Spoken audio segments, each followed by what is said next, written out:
Hallo, ich bin Hans-Peter Zimmermann, Privatpilot für Helikopter und Flächenflugzeuge. Im Video Tödlicher Taxiflug ging es um einen tragischen Unfall in meiner Wahlheimat, dem Saanenland. Fast genau 2 Jahre später war unsere Region noch einmal absolut fassungslos über den Tod eines sehr beliebten Piloten und seiner 3 Passagiere. Aber vorher noch kurz eine persönliche Bemerkung. Ich möchte euch ganz herzlich danken für all euer Lob und eure Unterstützung. Ihr seid wirklich eine ganz tolle Community und es macht Spaß für euch weiter Content zu produzieren. Ich möchte euch auch kurz zeigen, wofür ich das Geld verwende, das ich mit diesem Kanal verdiene.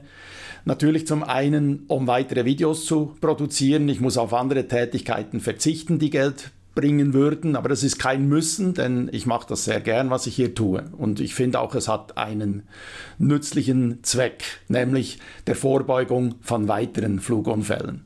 Ein weiterer Teil des Geldes geht an mein Patenkind Jemima im Kongo. Ich bezahle ihre Schulausbildung und sorge auch dafür, dass ihre Familie sich ab und zu, wenn es nötig ist, einen Arztbesuch leisten kann.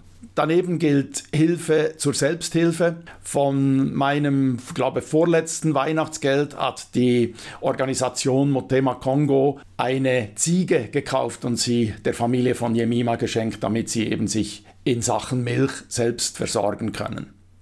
Das zweite Projekt, das mir am Herzen liegt, ist ein von der UNO abgesegnetes Projekt, das heißt Share the Meal. Es ist ganz einfach, man lädt sich diese App aufs Handy und wenn man irgendwann Lust hat, ein bisschen großzügig zu sein, dann kann man einfach per Klick mal wieder 10 Kinder einen Monat lang füttern mit einem absolut lächerlichen Betrag. Und jetzt zu unserem heutigen Fall. Er ist nicht bei der Schweizerischen Sicherheitsuntersuchungsstelle SUST zu finden, sondern bei der französischen Untersuchungsbehörde BEA. Das Flugzeug war zwar unterwegs in die Schweiz, nach Saanen eben, aber es stürzte über französischem Gebiet ab. Am 24. August 2012 um etwa 14:40 Uhr startete der damalige Flugplatzchef von Saanen, er war 57 Jahre alt, mit 3 Passagieren in Antwerpen in Belgien. An Bord der Pilatus PC-12 waren der bekannte Lichtkünstler Helmut Kohli aus Gstaad, 51-jährig, und ein 36-jähriger Gstader Architekt mit seiner 20-jährigen Mitarbeiterin.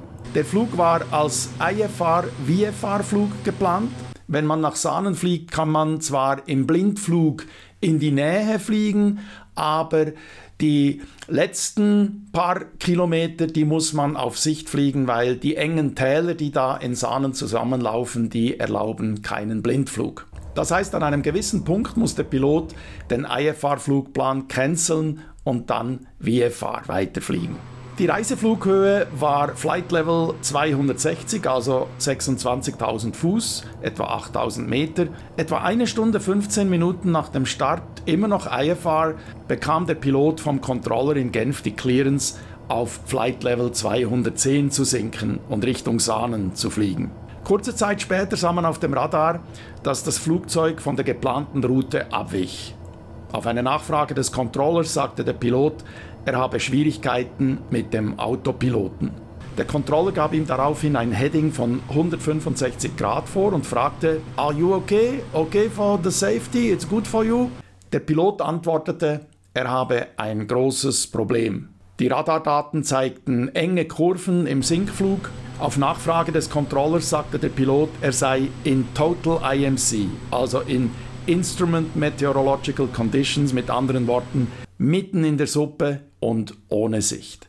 Während dieser Kommunikation konnte der Controller hören, wie die Overspeed-Warnung im Flugzeug ertönte. Zum Thema Overspeed: Jedes Flugzeug hat eine sogenannte Never Exceed Airspeed, also eine Geschwindigkeit, die man nicht überschreiten darf, VNE genannt, VNE. Und wenn es die überschreitet, massiv überschreitet, dann erträgt die Struktur der Zelle das nicht mehr und sie zerbröselt. Also es kann dann eben sein, dass zum Beispiel ein Flügel abfällt. Wenn also Augenzeugen manchmal berichten, das Flugzeug sei abgestürzt, weil der Flügel abgebrochen sei, stimmt das meistens nicht.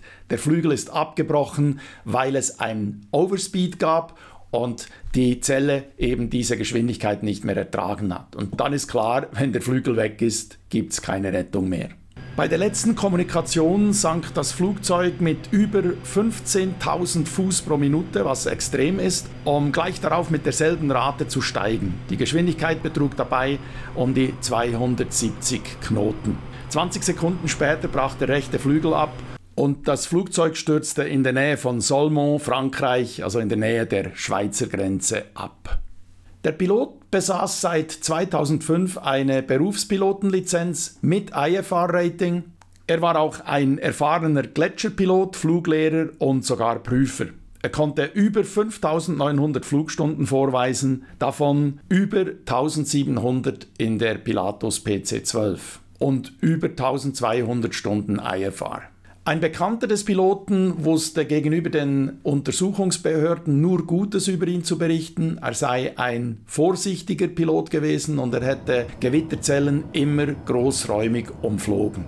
Warum er das diesmal nicht getan hat, bleibt ein Rätsel. Im Unfallgebiet galt diese Wetterprognose. Wolken zwischen 3.000 Fuß und Flight Level 400, also 40.000 Fuß. Cumulonimbus, also Gewitterwolken mit Obergrenze bis 40.000 Fuß, Regen- und Hagelschauer und mäßige Vereisung zwischen Flight Level 130 und 230, also genau in der Reiseflughöhe.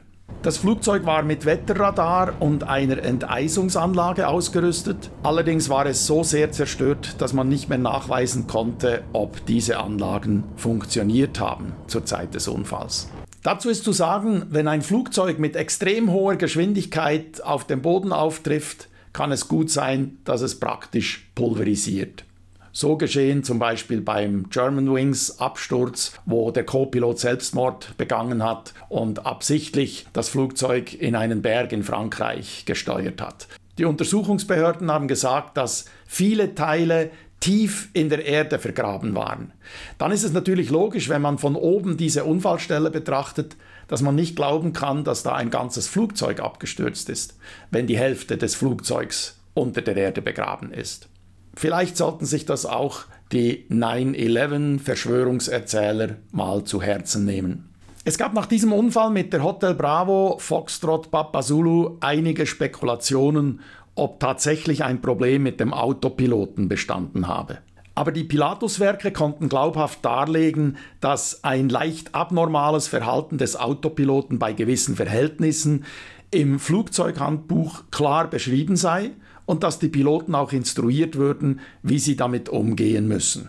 Es gibt aber auch Hinweise darauf, dass der Pilot irrtümlich meinte, der Autopilot funktioniere nicht. Und es kann auch gut sein, dass die Enteisungsanlage überfordert war, dass es trotz allem zu Vereisung kam. Und in so einem Fall wäre natürlich der Autopilot total überfordert. Mäßige Vereisung, das ist die zweite Stufe, also es gibt leichte, mäßige und starke Vereisung. Und mäßig ist schon ganz ordentlich, also es fühlt sich alles andere als mäßig an. Eines ist sicher, dieses Flugzeug gehörte nicht dorthin, nicht an diesen Ort, nicht zu dieser Zeit. Warum dieser liebenswerte Pilot trotz allem an diesem Tag mitten ins Gewitter flog, obschon er wissen musste, dass in einer Gewitterzelle brutale Auf- und Abwinde herrschen? Die Antwort auf diese Frage hat er leider mit ins Grab genommen.